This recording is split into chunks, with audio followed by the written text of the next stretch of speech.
Еве назад во студиото и како што напоменав пред вклучувањето секако на Елизавета и нејзиниот гостин и на информативното издание, во утрински брифинг го имаме шефот на техничкиот тим за преговори со Европската Унија, господинот Бојан Маричич. Добро утро.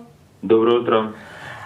Господине Маричич, разговараме за последната одлука на Европската Унија по усвојувањето на оној 7-годишен буџет од страна на Советот на Европската Унија, кој што зборува за милиарди евра, што само покажува дека загубите во Европската Унија, но и оние држави аспирантки кои што сакаат да станат дел од европското семејство, меѓу кои Македонија, ќе имаат на располагање пари за справување со пандемијата. Моето прашање оди во насока на тоа што изминатиот ден излегоа доста реакции на социјалните мрежи во однос на висината на средствата кои што Македонија ќе ги има или Северна Македонија ќе ги има на располагање. Зборуваме за 3 милиарди евра за држава или не зборуваме за 3 милиарди? Ајде да расчистиме. Мислам дека погрешно беше поставена основата за дискусија. Ова ИПА рамка, значи рамка за предпристапна помош, е малку поинаква од сите предходни. И таа се базира на колку е државата кандидатка, подготвена за зрели проекти, нивна поддршка и за каква политичка цел ќе бидат искористени тие пари. Кога велам политичка цел, кој ќе биде ефектот во јавните политики и ефектот во општеството. При тоа потрошени преку ИПА фондовите? При тоа потрошени преку ИПА фондовите? ИПА фондовите, да. Значи има неколку видови на фондови кои се достапни на Северна Македонија. Помошта за ковид ни е веќе доделена. Ќе има и регионална помош, план за економски развој на регионално ниво, кој што ќе треба да го објави на есен некаде комесарот Вархели. Исто така, од регионалната ИПА ќе ни бидат достапни одредени средства за проекти кои што се од регионално значење и имаат додадена вредност за регионот, поддршка на коридорите, енергетика, инфраструктура и така натаму. Она што како бројка е битно дека има 12,5 или скоро 12,6 милиарди за целиот регион. Таа е единствената бројка која што е сигурна и однапред дефинирана. Зборуваме за државите за Северна Македонија и државите околу нас. Да, од државите кои што се кандидатки за членство во ЕО. Меѓутоа, дали во тие 12 плюс милиарди евра има одредена граница за нашата држава од 3 милиарди или нема? Значи, таа бројка е достижна, доколку навистина се надминеме себе си во имплементирање на проектите. Нашата досегашна бројка или перформанс е од прилика меѓу 80 и 100 милиони евра годишно на искористување на европските пари. Во овој момент се дефинирани или се додефинираат проектите кои што ќе се финансираат и парите кои што се програмираат за наредните 7 години за Северна Македонија по проекти и по област. И тука се областите транспорт и инфраструктура, земјоделие, животна средина, правда и правосудство или реформи во правосудството и други области кои што заедно се дефинирани меѓу нашата влада и Европската комисија. Доколку ние навистина покажеме успех во имплементација на овие проекти и доколку ги искористиме максимално средствата достапни од регионалната ИПА, можеме да дојдеме до тие милиарди кои што се споменуваат, меѓутоа тие не ни се однапред гарантирани и зацртани. Така. Ке речат дека оние што ја следат работата на Европската Унија и односот на Македонија на нејзиниот евроатлантски план, дека тие пари можеби не во овој обем од 12 милиарди евра, меѓутоа од ИПА фондовите секогаш биле достапни за властите во овде кај нас. Меѓутоа, кога имаме една позитивна оценка од страна на Европската Унија, односно Европската комисија, која вели дека се во нагорна линија искористеноста на тие ИПА фондови, од друга страна, дали овие средства ќе можат да се применуваат на домашните потреби или се дадени за екзактни цели? Видете, овие средства се за екзактни цели и за домашни потреби. Еве еден пример ќе ви дадам, пречистителната станица во Скопје. Потоа справување со повеќе диви отпади низ државата. Значи има конкретни цели кои што се во функција на домашните потреби поврзани со одредена политика. Процесот на декарбонизација, значи на користење на енергија без јаглен. Значи сето тоа се политики кои што се од интерес на Европската Унија, а во исто време се од интереси на нашата држава и потребите на нашите граѓани. Овие пари, предпристапната помош, треба да се разбере како поддршка за реформите, како поддршка за трансформација и европеизација и како поддршка на процесот на преговори со Европската Унија.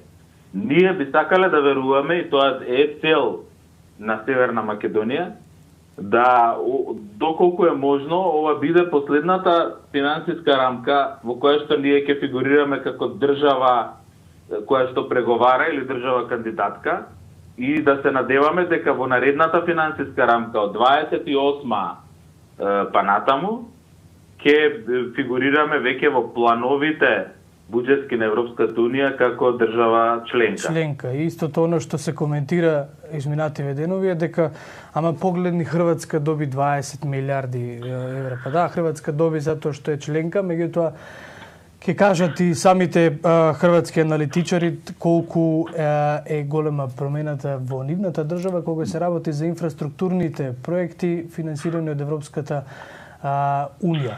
Владко, ние ако споредуваме регионално, Бугарија доби 29 милиарди, Словенија, која што е држава според големина од прилика како нас, доби 10,5 милиарди. Ние би добиле од прилика најмалку колку Словенија, а може би и повеќе, затоа што сме помалку развиена држава. За прв пат на ниво на ЕУ се воспостави еден систем да државите добиваат според нивните потреби, а не само според нивната големина и број на население.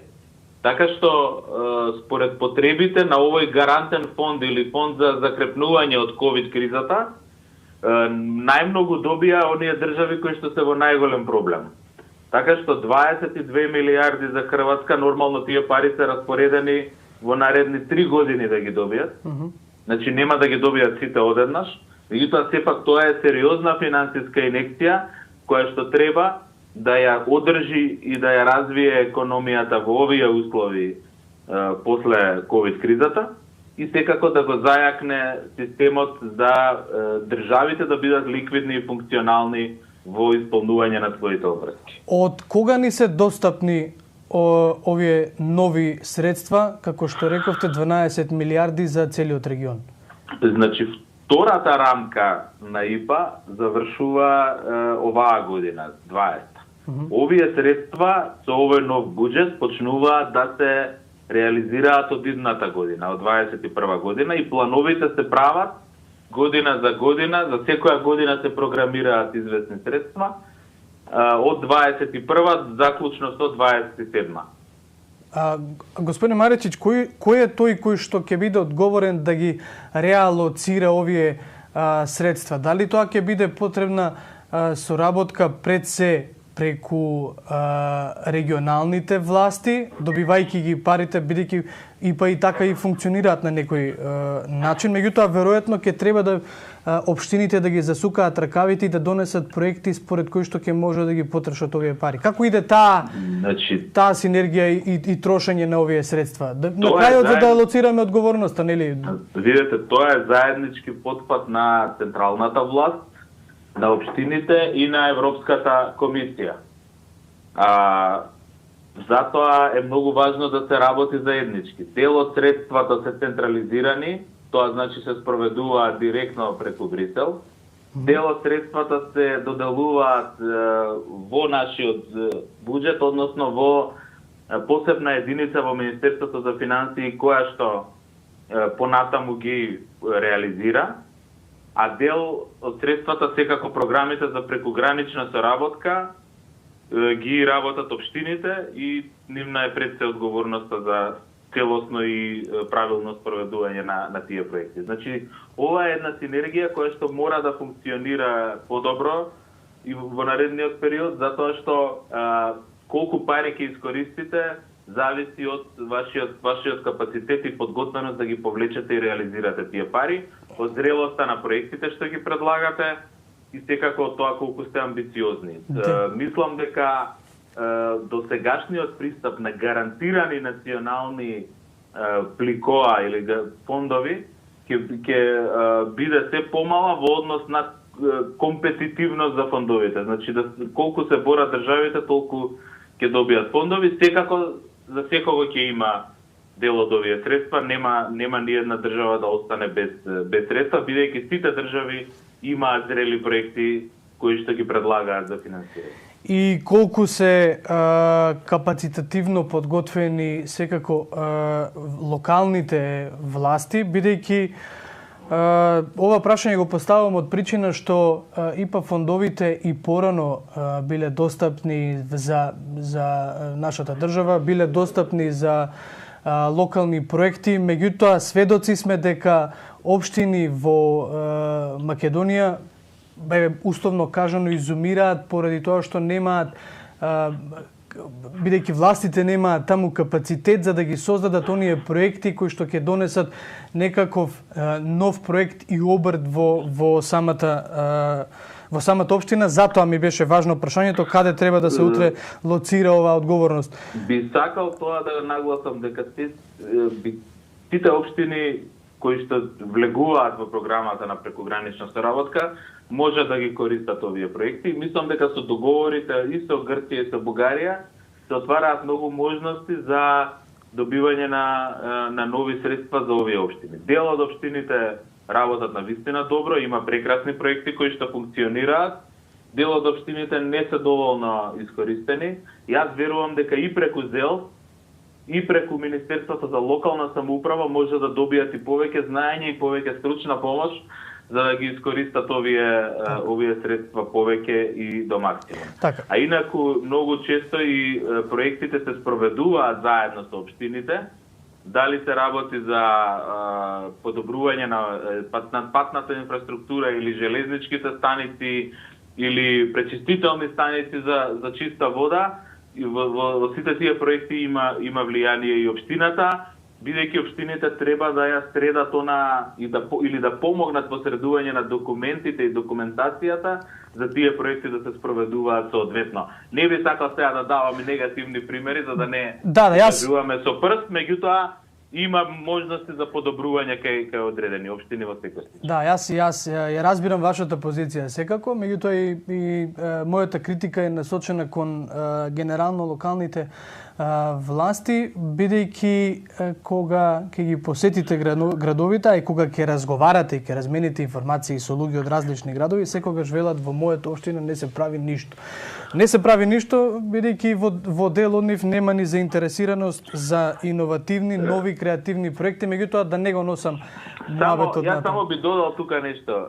Видете, има дел од општините се научени на еден, да речам, поинаков вид на странско финансирање и странска помош, кај што се одредува одредена потреба, се определува одредена потреба, стигаат директно пари и се завршува приказната. И имаше критики од Европската комисија токму за таа неискористеност, а кај нас може да се преведе дека немале доволно проекти или може би идеја да кажам, кај европските проекти, секој проект треба да биде во функција на некоја поширока политика, која што треба да даде и краткорочни, но и долгорочни ефекти. И затоа е важно да има едно пошироко разбирање на тоа како функционираат европската претпристапна помош. Така.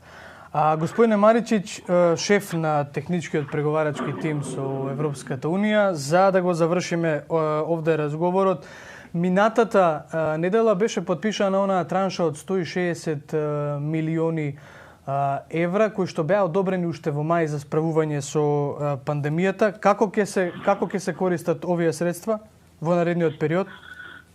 Дел од тие средства треба да бидат наменети директно за економијата, за помош на мали и средни предпријатија и за ликвидност во економијата, а дел за ликвидноста на буџетот и за одржување на, да речем, оние области кои што се клучни за државата. Дали се здравство, дали се образование, дали се работи за други клучни политики, меѓутоа целта на оваа помош е да се обезбеди пред се ликвидноста на економијата и ликвидноста на државата. Господине Маричич, ви благодарам на одвоеното време, ви благодарам за ова брифирање кон нашите граѓани, сите оние кои што не следат, го следат ова издание на Утрински брифинг. Се слушаме во некоја секако наредна прилика. Секако. Благодарам на поканата.